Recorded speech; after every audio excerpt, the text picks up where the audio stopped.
하루 권장량의 3배 이상, 3, 4배를 25년간 매일 먹으면 어떻게 되느냐? 건강하다.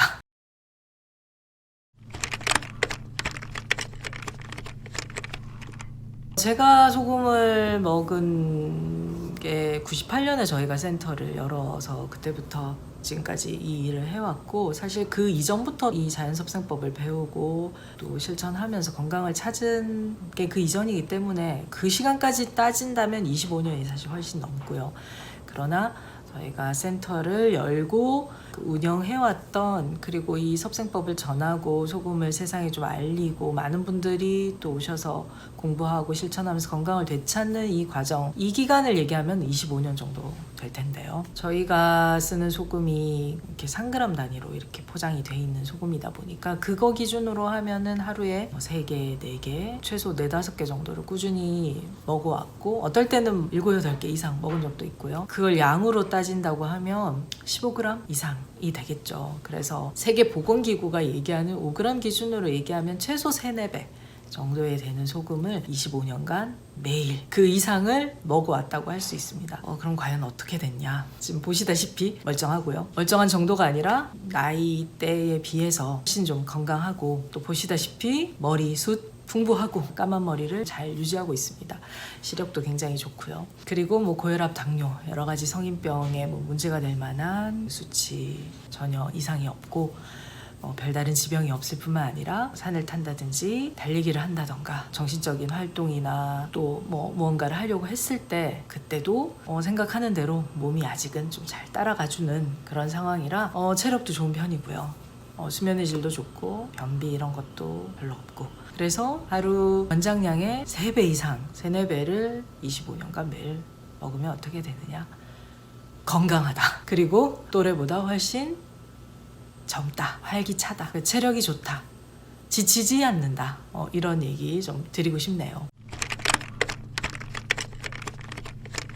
네, 제가 이 소금을 먹게 된 계기는 거슬러 올라가면 여러 가지 좀 이야기들이 있지만, 질풍노도의 20대를 겪으면서 뭔가 마음의 문제로 되게 힘들어 하다가 저한테서 일어났던 여러 가지 마음이 힘들었던 고민과 갈등과 방황과 답답함과 이번 생 망했으니까 자리에 누우면 내일 눈 뜨고 싶지 않은 그런 좀 절망의 상황과 마음이 너무 답답하고 힘들어서 제가 찾았던 방법은 마음이나 어떤 정신적인 부분이었습니다. 그래서 그런 것들의 해답을 찾으려고 국내도 많이 다니고 다양한 수련법, 명상법 이런 것들 좀 많이 접하고 실천하기도 했고 또 해보기도 하고, 그리고 또 제가 꽂혔던 것이 당시에 인도의 요가 명상법, 그 다음에 인도의 수행법에 꽂혀서 제가 여러 차례 왔다 갔다 하면서 거기서 수련도 꽤 오래 긴 기간을 하고요. 그러면서 제 나름대로는 해답을 찾았다, 깨달았다는 생각을 하고,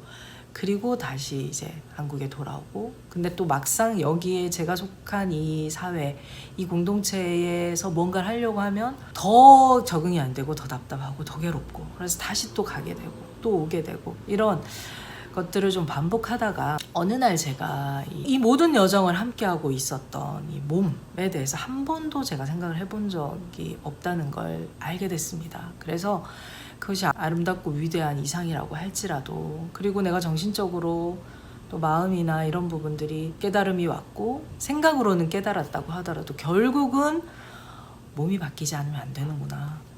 물론 생각이 창조를 일으키지만 그 창조를 가만히 기도만 하고 앉아있을 때, 그 생각만 하고 앉아있을 때 창조가 일어나는 것이 아니라 창조의 도구인 몸이 그것을 실행해줄 때 그것이 현실화된다는 거, 비로소 창조가 일어난다는 것을 깨닫게 된 거죠. 그래서 이 몸부터 내가 좀 추스려야 되겠다 라고 생각하던 차에 굉장히 친했던 친구가 폐결핵으로 약을 먹고 한 2년 정도 약 먹고 굉장히 거의 폐인이라고 할 정도로 몸이 좀 많이 안 좋아져서 그 친구를 같이 좀 살려보려고, 그리고 저도 제 문제를 좀 해결해 보려고 방법을 찾던 차에 저희 선생님, 현성 김춘식 선생님 만나서 이 자연섭생법을 공부하고 생식 먹고 운동도 하고 뭐 체온 조절도 하고 여러 가지 섭생법들을 통해서 이 습관을 바꿔가면서 다시 이제 균형을 찾았던 거죠. 그 과정에서 제 몸에 대해서 저에게서 일어났던 많은 일들이 저는 이게 정신적인 문제, 마음의 문제라고 생각했던 부분들이 사실은 몸에서 비롯한 것, 무관하지 않구나라는 거를 깨닫고 눈에 비늘이 툭 떨어지는 것 같은 느낌.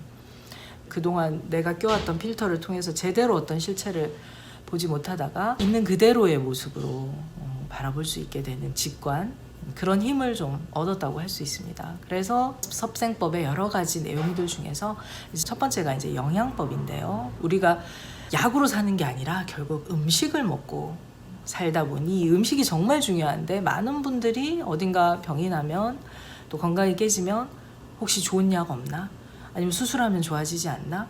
음식은 제껴놓고 나의 평소에 어떤 습관들은 돌아보지 못하고 어떤 비법, 방법, 약 어떻게 하면 뚫리는 시술, 수술 이런 것들을 많이 이제 생각을 하시게 된다는 거죠. 근데 정말 중요한 건 매일 먹고 있는 밥, 이 주식, 곡식, 음식이 정말 중요하고 그리고 매일 몸을 쓰는 이 움직임이 정말 중요하고 숨 쉬는 거 정말 중요하고 그리고 그걸 통해서 내가 어떤 생각과 어떤 마음가짐으로 어떤 습관들로 나를 만들어 가고 있는지 어떤 업을 만들고 어떻게 습을 쌓아왔는지가 건강하게도 만들고 또 건강을 깨지게도 하는 건데 그 부분 나의 생활은 돌아보지 않고 이제 다른 것들 비법, 도사 이런 것들만 찾아다닌다는 거죠. 그래서 이 영양에서 굉장히 중요한 포인트 중에 하나가 내 입맛을 살려서 먹는 겁니다. 그래서 제가 사실은 좋아했던 많은 음식들이 그 짭짤하고 간간했던 음식들인데 이 원리를 몰랐을 때는 이 조미김에 있는 소금조차 이렇게 막 털어서 먹을 정도로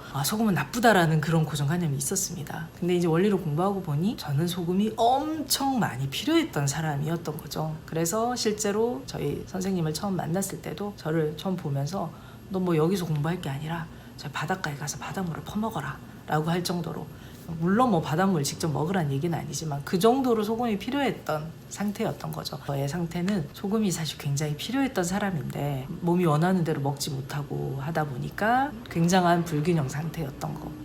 그래서 그 소금을 접하고 또 입맛대로 먹고 이제 그때부터 시작을 해서 지금까지 이렇게 유지를 해왔는데요. 임신 출산이라거나 혹은 고도의 정신 작업을 해야 된다든지 에너지를 많이 써야 한다든지 그럴 때는 또 소금 양을 늘려서 어떨 때는 20g, 30g 이상 먹을 때도 있었고요. 또 어떨 때는 좀 양을 좀 줄여서 3g, 6g 이 정도로 줄였던 때도 있지만 대체로 한 15g 정도로 유지하면서 그 이상을 늘 먹어왔다고 말씀을 드릴 수 있습니다. 좋아진 거 뭐 여러 가지 많습니다. 일단 온갖 염증들이 사라졌고요. 저도 비염, 여러 가지 피부염, 방광염, 다양한 염증들이 있었습니다. 염증들이 일단 사라졌고 그리고 고질적인 것 중에 하나가 제가 힘들었던 게 이제 두통과 이명이 되게 심했는데 이명도 굉장히 다양한 이명들이 있었거든요. 빈혈같이 어지럼증 이런 것도 있었고 그거 없어졌고 머리통 자르고 싶은 두통 그리고 머리가 맑지 않아서 매일 안개 낀 것 같은 그런 증상들이 일단 좀 사라졌고요. 그리고 등 땡기는 거, 허리 아픈 거, 뭐 소변 자주 보는 거, 장단지 땡기는 거, 다리에 쥐나는 거, 뭐 이런 뒤쪽으로 다 굳어서 오는 여러 가지 증상들이 또 사라졌습니다. 그런 것도 많이 좋아졌고요. 그 다음에 생리 문제, 이 생리혈이 맑지 않고 또 생리 주기가 굉장히 불규칙적이고 어떨 때는 6개월 넘게 뭐 하지도 않고 그리고 생리할 때 이 생리 전 증후군이 좀 심해서 감정의 변화라든지 이런 것도 좀 되게 심하고 생리통 특히 이제 허리 아픈 생리통이 전 좀 되게 심했는데 그런 통증들이 있었는데 거의 사라졌고요. 제가 이 원리를 공부하기 전에 실천하기 전에는 아이를 못 가진다라는 얘기를 들을 정도로 자궁이 약하다라는 얘기를 한때 듣기도 했는데 결과적으로 현재 제가 다둥이 엄마입니다. 아이가 셋이고요. 심지어 50이 다 돼서 누뚱이까지 낳고 또 건강하게 임신 출산해서 건강한 아이들이 잘 자라고 있고요. 그래서 많은 은혜를 입은 거죠. 물론 뭐 소금만 가지고 그런 변화들이 있었던 건 아니지만 제가 해왔던 여러 가지 것들 중에서 소금이 굉장히 중요한 역할을 했던 것만은 사실입니다. 그리고 이제 저희와 함께 했던 많은 분들 치유 본능을 깨워서 실천해서 스스로 건강을 찾았던 많은 분들이 길게는 지금 저희가 문 열 때부터 지금까지 함께 해오신 20년이 넘은 회원분들도 많으시고 또 일정 기간 뭐 아토피나 관절염이나 암이나 이렇게 본인의 문제가 있어서 그 일정 기간 동안 소금 양을 뭐 짧게는 3개월 길게는 몇 년간 이렇게 해서 집중적으로 드시고 또 그 문제가 해결됐을 때 또 이후에는 양을 좀 줄이면서 생활에서 가까이 하고 계신 그런 회원분들까지 치면은 굉장히 많습니다. 특히 온갖 염증 관련된 것들 좋아진 사례 되게 많고요. 자가 면역 이상 질환들 현대의학에서 얘기하는 좀 원인 알 수 없는 자가 면역 질환이라고 할 수 있는 것들 그런 것들 좋아진 사례가 많고 또 어딘가 굳어서 생기는 여러 가지 문제들 이런 부분들 또 여성들 같은 경우 자궁의 문제 좋아진 분들 많고 특히 임신 출산 난임이었던 분들이 자연스럽게 임신하시고 건강하게 임신 기간 거치면서 출산 육아까지 순조롭게 하고 계신 사례들이 되게 많습니다. 10년 이상 아이가 안 생겼고 확률이 굉장히 낮아서 거의 포기하고 계시다가 아이가 생겨서 건강하게 임신하고 출산하고 육아까지 하고 계신 분들이 많은데요. 서로 육아 동지로 함께하고 계신 분들이 또 많습니다. 고혈압, 당뇨처럼 일상적으로 늘 우리가 만성질환이라고 할 수 있는 것들 그런 부분들도 좋아진 사례도 굉장히 많습니다. 물론 소금만 드셔서 좋아진 건 아니고 소금과 함께 다른 그 섭생들이 조화로울 때 그리고 무엇보다 내 몸에 대해서 내가 알고 그걸 좀 주체적으로 실천하셨을 때 좋아지는 사례들이 많습니다. 근데 그렇지 않고 나 소금 얼마나 먹어야 돼? 어떻게 먹어야 돼? 알려줘봐. 근데 왜 안 좋아져? 이런 태도들은 사실 그 무엇을 하셔도 좋아지기는 힘들죠. 왜 그런지는 제가 거듭 말씀드려서 설명이 필요하진 않을 것 같습니다. 처음 소금 드시는 분들에게 좀 전하고 싶은 내용이 있다면 우선은 소금 건강법 나도 이 증상 보니 나도 소금 필요한 것 같아 아니면 누가 소금 먹고 좋아졌대 어떤 유튜버 보니까 막 소금 먹으면 이런 거 좋대 나도 해봐야겠다 라고 이제 생각을 하시잖아요. 근데 그러면서 어떤 소금을 구입을 하셔가지고 소금물부터 막 타서 드신다든지 이런 거보다는 제가 먼저 권하고 싶은 것은 일단 드시는 음식의 간을 먼저 찾으시는 겁니다.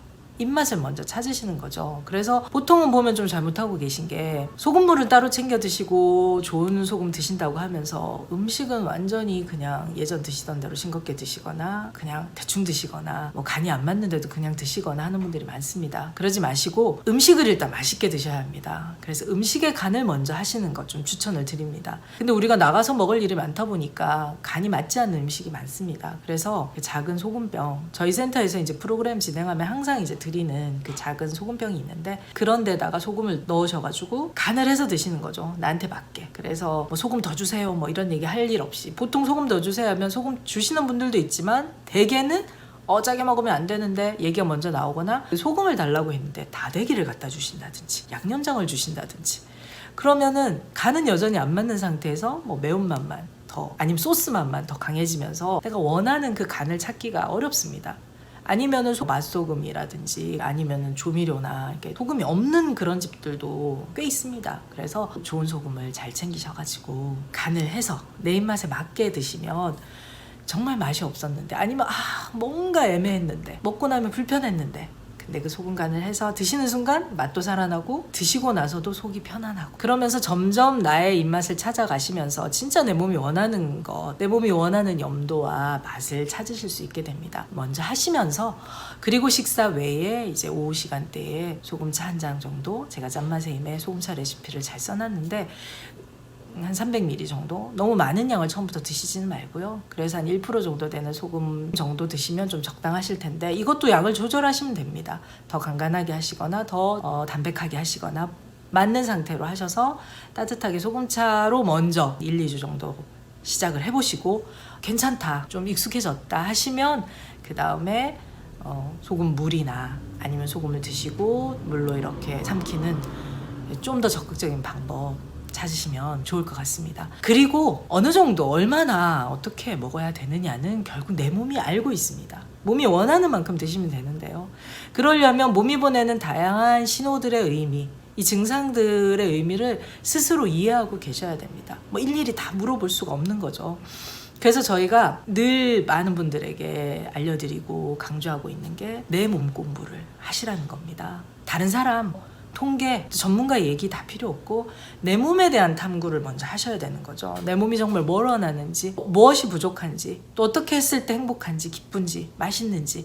그래서 몸과 소통하는 방법을 먼저 찾으셔야 그 다음에 이 소금 드시는 것도 내 몸에 맞게 건강하게 즐겁게, 식사도 즐겁게 맛있게 건강을 찾으면서 잘 드실 수가 있습니다. 그래서 내 몸을 공부하는, 직관을 깨우는, 치유 본능을 깨우고 몸의 지혜를 일깨우는 이 몸 공부를 먼저 하시면 좋을 것 같습니다. 네, 그래서 오늘은 제 이야기를, 소금을 먹게 된 계기, 그리고 25년간 이렇게 소금을 먹었는데 전혀 문제가 없을 뿐만 아니라 건강을 찾고 여전히 잘 유지하고 있다는 거, 많은 분들이 오랜 기간 소금을 드시고 또 일상에서 다양하게 활용하고 계시고 건강을 찾고 건강을 유지하고 계시다는 거, 그래서 걱정하지 마시라는 그런 말씀을 좀 드리고 싶습니다. 여전히 두려우실 수 있는데 먼저 가본 분들이 꽤 많습니다, 생각보다. 그래서 도움이 필요하시면 언제든지 저희 센터로 연락을 주시고, 또 몸에 대한 공부, 나에 대한 공부가 필요하시면 저 프로그램 좀 참여하시면